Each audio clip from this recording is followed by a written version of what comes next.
الحمد للہ وکفا وسلام علی عباده الذین اصطفى اما بعد، آج جو ہے تفسیر سے پہلے تفسیر کے متعلق کچھ اصولی باتیں آپ تمام کی خدمت میں رکھنی ہیں۔ پہلی چیز تو وحی اور اس کی حقیقت کو سمجھنا ہے۔ وحی کس چیز کا نام ہے اور وحی کی ضرورت کیوں پڑی؟ کہ اللہ تبارک و تعالیٰ نے انسان کو دنیا میں پیدا کیا ہے تو اس کو اندھیرے میں نہیں رکھا ہے۔ آپ دوسری قوموں کا حال اٹھا کر دیکھیں، جو آج آپ کے ملک میں یا جس ملک میں آپ رہتے ہیں، اس ملک کے اندر کئی قسم کی قومیں ہیں جن کے پاس زندگی گزارنے کا کوئی نظام اور کوئی کتاب اور کوئی قانون اور کوئی دستور نہیں ہے۔ تو اللہ تبارک و تعالیٰ نے انسانوں کو اندھیرے میں نہیں رکھا ہے۔ پیدا کرنے کے بعد یوں ہی نہیں چھوڑ دیا ہے کہ تم جس طرح چاہو اپنی زندگی گزارو، ہمیں کوئی مطلب نہیں، بلکہ اللہ تبارک و تعالیٰ نے جو انسان کی ایک مشین بنائی ہے، اس مشین کا صحیح استعمال کس طرح ہو، اس کے لیے دو چیزوں کا بندوبست فرمایا ہے۔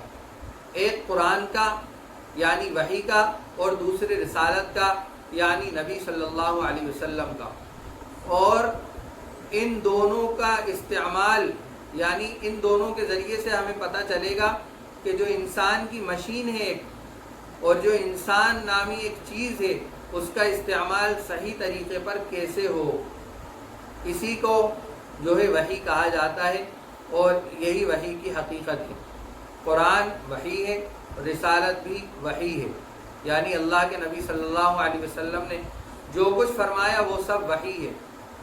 وحی دو طرح کی ہوتی ہے، ایک وحی مطلوع ہوتی ہے اور ایک وحی غیر مطلوع ہوتی ہے۔ وحی مطلوع اس کو کہتے ہیں جس کی ایسی وحی، ایسا پیغام جس کو بار بار پڑھا جائے، بار بار اس کو پڑھا جائے، ریپیٹ کیا جائے، جو قرآن کی شکل میں ہمارے پاس موجود ہے۔ وحی مطلوع اس کو کہا جاتا ہے، قرآن کو۔ اور ایک ہوتی ہے وحی غیر مطلوع، کہ وہ اس کا تعلق پڑھنے سے نہیں ہوتا بار بار، بلکہ اس کا تعلق سمجھنے سے ہوتا ہے، جس کو حدیث کہا جاتا ہے، جو آپ صلی اللہ علیہ وسلم کے ارشادات مبارکہ ہیں، اور جو اللہ تبارک و تعالیٰ ہی کی طرف سے سکھائے گئے ہیں۔ اللہ کے نبی صلی اللہ علیہ وسلم نے اپنی جانب سے کچھ بھی ارشاد نہیں فرمایا۔ تو انسان کے مشین کا صحیح استعمال کیسے ہو، اس کے لیے اللہ تبارک و تعالیٰ نے ایک کتاب بھی اتاری اور اس کتاب کو سمجھانے والا بھی اتارا۔ آپ نے دیکھا ہوگا دنیا کے اندر کوئی مشینری ہوتی ہے، کوئی الیکٹرانک چیز ہوتی ہے، اس کے استعمال کے لیے، یا آج کل تو کوئی بھی چیز اگر آپ خریدیں تو اس کے اندر ایک چھوٹی سی پرچی رکھی ہوئی ہوتی ہے جس سے پتہ چلتا ہے کہ اس کا استعمال کس طریقے سے کرنا ہے، اس میں سکھایا جاتا ہے۔ اور اگر کوئی بہت امپورٹنٹ چیز ہوتی ہے تو کمپنی کی جانب سے ایک شخص بھی بھیجا جاتا ہے جو اس کا استعمال وقتاً فوقتاً سکھاتا ہے۔ وہ مستقل آپ کے ساتھ نہیں بیٹھا رہے گا، مستقل آپ کے ساتھ نہیں رہے گا کہ وہ جب آپ بھول جائیں تو وہ آپ کو بتائے۔ بالکل اسی طرح اللہ تبارک و تعالیٰ نے صلی اللہ علیہ وسلم پر اتاری ہے، اور ہمیں وہ ہدایت اور ہمیں وہ راستہ دکھانے والی کتاب بتایا ہے کہ وہ ہمیں راستہ دکھائے گی۔ اور اس کے ساتھ نبی بھی بھیجا جس نے کچھ وقت تک رہ کر پریکٹیکل لوگوں کو بتایا کہ اپنی زندگی کس طرح سے گزارنا ہے۔ تو یہ اللہ تبارک و تعالیٰ نے اس کا انتظام فرمایا۔ آنے کے بعد انسان کے لیے دو کام مشکل ہیں۔ پہلا کام تو یہ ہے کہ اس کائنات اور اس کائنات کی چیزوں کا استعمال ٹھیک ہو جائے، یہ کام مشکل ہے۔ دوسرا، ان چیزوں کے استعمال کرتے ہوئے کوئی ایسا کام نہ ہو جو اللہ کی مرضی کے خلاف ہو، اللہ کو ناراض کرنے والا ہو، تو یہ کام بھی مشکل ہے۔ اب ان دونوں کاموں کو آسان بنانے کے لیے اللہ تبارک و تعالیٰ نے کیا انتظام کیا؟ انتظام یہ کیا کہ انسانوں کے پیدا کرنے کے ساتھ تین چیزیں اللہ تبارک و تعالیٰ نے پیدا کی، جن سے ہمیں یہ پتہ چلے گا کہ ہم چیزوں کا استعمال کس طرح سے کریں اور ان چیزوں کے استعمال سے اللہ ناراض نہ ہو۔ اس کے لیے اللہ تبارک و تعالیٰ نے 3 چیزیں پیدا کی جن سے ہمیں یہ معلوم ہوگا۔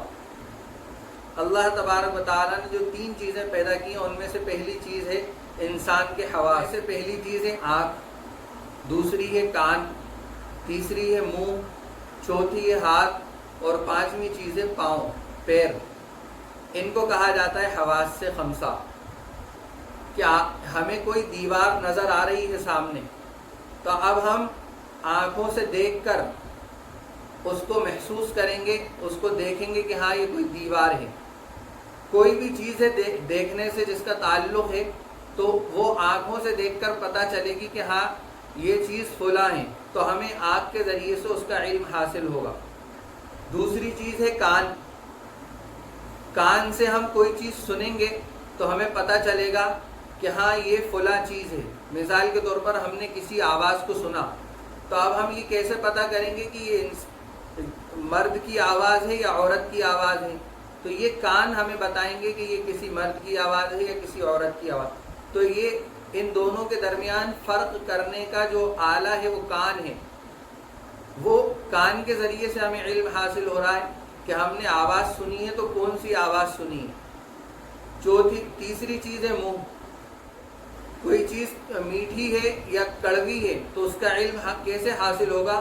تو وہ منہ سے چکھ کر حاصل ہوگا، نہ اس کو ہاتھ لگا کر محسوس کیا جا سکتا ہے کہ یہ کھٹی ہے یا میٹھی ہے، نہ اس کو آنکھوں سے دیکھ کر اور نہ اس کو پاؤں سے چھو کر، نہ اس کو کانوں سے سن کر کسی چیز سے پتہ نہیں چل سکتا کہ یہ چیز میٹھی ہے کھٹی۔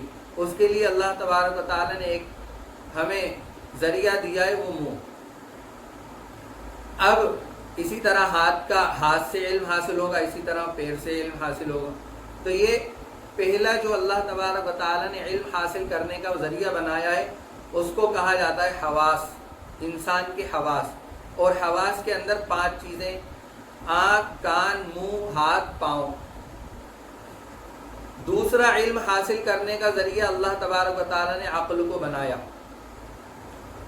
اور تیسرا ذریعہ وحی۔ یہ 3 ذریعے اللہ تبارک و تعالیٰ نے علم کے حاصل کرنے کے لیے بنائے۔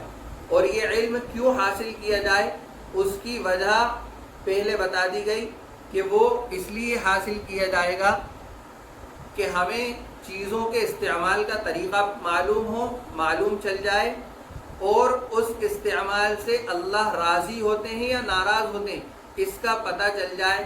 اس کے لیے اللہ تبارک و تعالیٰ نے یہ 3 چیزیں بنائی ہیں جن سے ہمیں معلوم چلے گا۔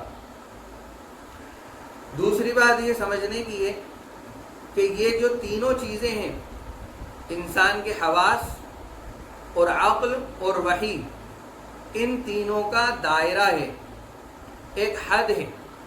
اس حد سے آگے بڑھ کر ایک چیز ختم ہو جاتی ہے، وہاں سے دوسری چیز شروع ہوتی ہے۔ انسان کے حواس ایک حد پہ آ کر ختم ہو جاتے ہیں، پھر عقل اس کو بتاتی ہے کہ یہ چیز اس طرح ہے، پھر عقل بھی ایک جگہ پر آ کر ختم ہو جاتی ہے، پھر اس کے آگے وحی کا سلسلہ شروع ہوتا ہے جو کہ کبھی ختم نہیں ہوتا۔ وحی اگرچہ ختم ہو چکی ہے، حضرت جبرائیل علیہ السلام اللہ کے نبی صلی اللہ علیہ وسلم جو آخری نبی ہیں ان پر وحی کا سلسلہ ختم ہو چکا ہے۔ اب وحی لے کر حضرت جبرائیل علیہ السلام یا کوئی فرشتہ دنیا کے اندر کسی بھی انسان کے اوپر نہیں آئے گا۔ یہ ہمارے عقائد میں سے ہے، ہمیں اس کا یقین ہونا چاہیے۔ تو جو حد بتائی گئی تینوں چیزیں حدود کے اندر ہیں، خاص طور پر پہلی 2 چیزیں کہ ان کی ایک حد ہے۔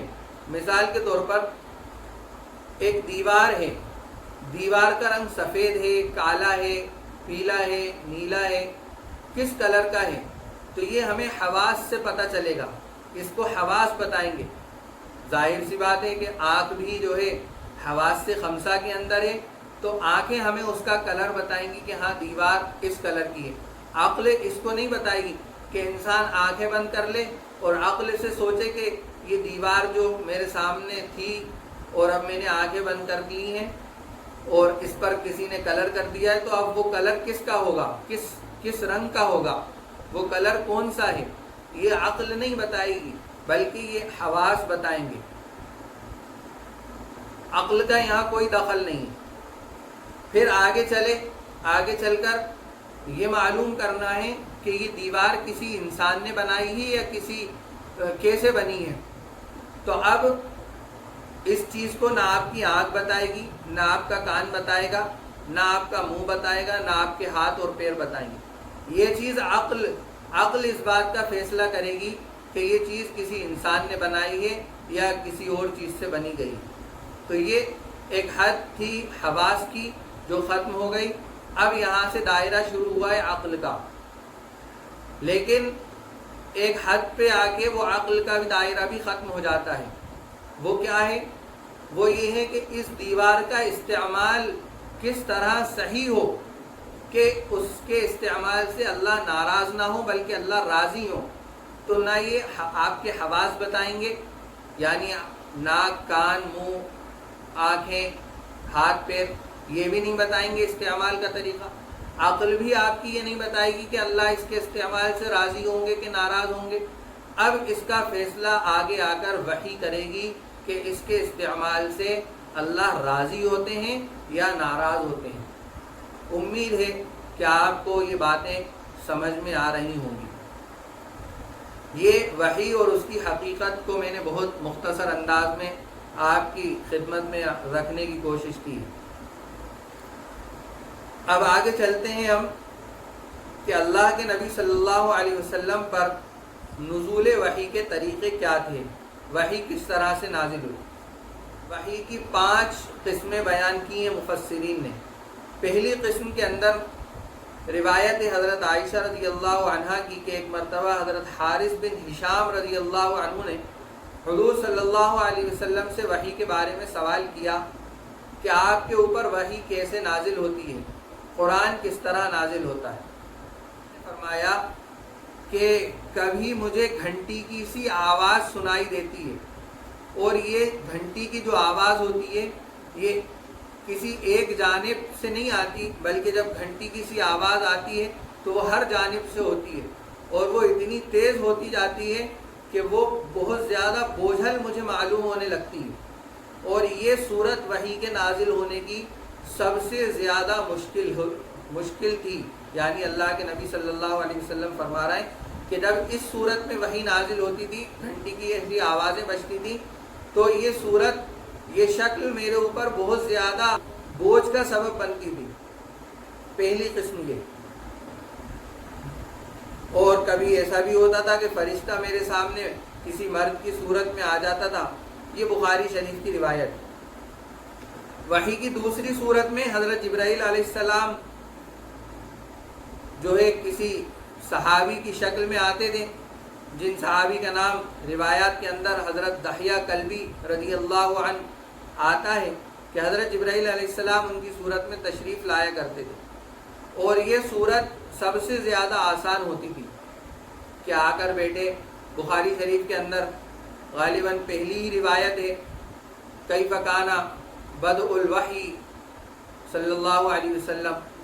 حضرت عمر رضی اللہ عنہ کی روایت ہے کہ ایک اجنبی شخص ہمارے درمیان آپ صلی اللہ علیہ وسلم کے پاس آ کر بیٹھا، اور آپ نے اپنے گھٹنے حضور صلی اللہ علیہ وسلم کے گھٹنوں سے ملا لیے اور اپنے ہاتھوں کو اپنی رانوں کے اوپر رکھ لیا اور سوالات شروع کیے. تو پھر ان کے جانے کے بعد اللہ کے نبی نے پوچھا کہ جانتے ہو یہ کون تھے؟ تو صحابہ نے فرمایا کہ ہمیں نہیں معلوم. تو آپ صلی اللہ علیہ وسلم نے فرمایا کہ جبرائیل علیہ السلام تھے، تم کو تمہارا دین سکھانے آئے تھے. تو یہ صورت جو ہوتی تھی یہ سب سے زیادہ آسان ہوتی تھی. وحی کی تیسری صورت جس میں حضرت جبرائیل علیہ السلام اپنی اصلی شکل میں آتے تھے، اور ایسا صرف آپ کی پوری زندگی میں 3 مرتبہ ہوا ہے کہ حضرت جبرائیل علیہ السلام اپنی اصلی شکل کے اندر آئے. پہلا موقع جب آیا کہ جب خود حضرت جبرائیل علیہ السلام کو دیکھنے کی خواہش ظاہر کی تھی. یعنی آپ صلی اللہ علیہ وسلم نے خود فرمایا تھا کہ میں دیکھنا چاہتا ہوں.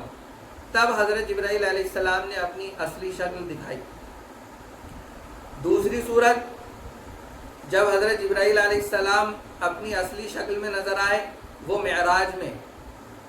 اور تیسری جو تیسری مرتبہ جو حضرت جبرائیل علیہ السلام کو اللہ کے نبی صلی اللہ علیہ وسلم نے دیکھا وہ ابتدائی زمانے میں مکہ مکرمہ کے مقام، غالباً یہ اس کی طرف اشارہ ہے کہ پہلی مرتبہ جب وحی نازل ہوئی تھی تو حضرت جبرائیل علیہ السلام کو اللہ کے نبی صلی اللہ علیہ وسلم نے آسمانوں کے اوپر دیکھا کہ وہ بیٹھے ہوئے اور بہت ان کا ایک پر مشرق کی طرف، دوسرا مغرب کی طرف، پورے مشرق اور مغرب پر چھائے ہوئے ہیں۔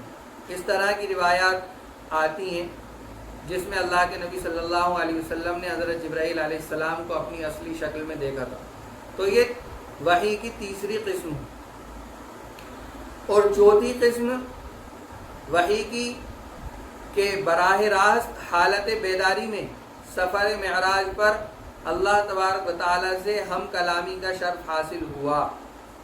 یہ براہ راست وحی کی چوتھی قسم ہے جس میں آپ صلی اللہ علیہ وسلم نے اللہ تبارک و تعالیٰ کو دیکھا تھا حالت بیداری کے اندر۔ یہ جملے آپ بہت دھیان اور توجہ کے ساتھ سنیں کہ براہ راست حالت بیداری میں، یعنی کوئی واسطہ بیچ میں نہیں تھا اور خواب نہیں تھا، بلکہ اللہ کے نبی صلی اللہ علیہ وسلم جب معراج پر تشریف لے گئے تو آپ صلی اللہ علیہ وسلم نے اپنی آنکھوں سے بیداری کی حالت میں اللہ تبارک و تعالیٰ کا دیدار کیا، اور وہاں ہم کلامی ہوئی، اور وہاں وحی کی شکل میں جو ہے نماز کا تحفہ اور دوسری ایک دو چیزیں ہمیں میسر ہوئی جو اس امت کے لیے بہت بڑا ایک تحفہ۔ تو یہ وحی کی چوتھی قسم۔ وحی کی پانچویں قسم، حضرت جبرائیل علیہ السلام کسی صورت میں آئے بغیر آپ کے دل میں کوئی بات ڈال دیتے تھے، دل میں بات ڈال دی گئی تو اسے اصطلاح میں نفخ فی الروح کہتے ہیں، یعنی پھونک مار دینا۔ تو یہ وحی کی پانچویں قسم ہے کہ کوئی فرشتہ نہیں آیا، کچھ نہیں آیا، اور بس دل میں کوئی بات ڈال دی گئی، تو یہ وحی کی پانچویں قسم ہے۔ اور یاد رکھنا چاہیے کہ وحی صرف حضرت جبرائیل علیہ السلام ہی لے کر آئے ہیں، اس کے علاوہ کوئی اور فرشتہ وحی کے لیے متعین نہیں تھا۔ یہ مختصر سی گفتگو تفسیر کے سلسلے میں آپ کے سامنے رکھی گئی ہے۔ اب انشاءاللہ آگے بھی کچھ اور ضروری باتیں آپ کی خدمت میں عرض کی جائیں گی۔ اللہ تبارک و تعالی ہمیں ہمارے یہاں جوڑنے کو قبول فرمائے اور ہمیں عمل کرنے کی توفیق عطا فرمائے۔ وآخر دعوانا الحمدللہ رب العالمین۔